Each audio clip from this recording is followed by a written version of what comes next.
Break के बाद एक बार फिर से आपको बताएं कि यौम इस्तेहसाल कश्मीर की मुनासिबत से अलहम्रा में कश्मीरियों से इजहार यकजहती के लिए रैली निकाली गई है। सूबाई वुज़रा, हुर्रियत रहनुमाओं और सिविल सोसाइटी की बड़ी तादाद ने शिरकत की है।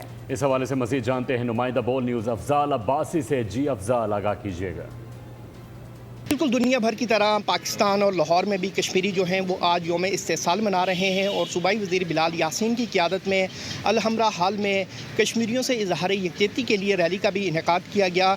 हमारे साथ सूबाई वज़ीर मौजूद हैं। सर बताइएगा क्या कहेंगे इस दिन के हवाले से, और कश्मीरियों ने आज बहुत बड़ी तादाद में इस रैली में जो है वो शिरकत भी की।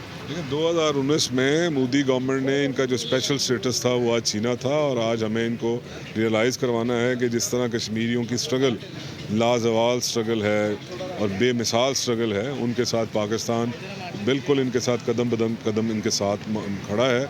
और जब तक इनको आज़ादी नसीब नहीं होती, जब तक ये पाकिस्तान का हिस्सा नहीं बनते, हम इनके साथ हर तरह की सपोर्ट जारी और सारी रखेंगे। जी बिल्कुल, सूबाई वज़ीर बिलाल यासीन का कहना है कि जब तक कश्मीरियों को उनका हक़ खुद इरादियत नहीं मिलता तो पाकिस्तान जो है वो कश्मीरियों के शाना बशाना खड़ा रहेगा। ठीक है अफजाल, आगाह करने के लिए आपका बेहद शुक्रिया।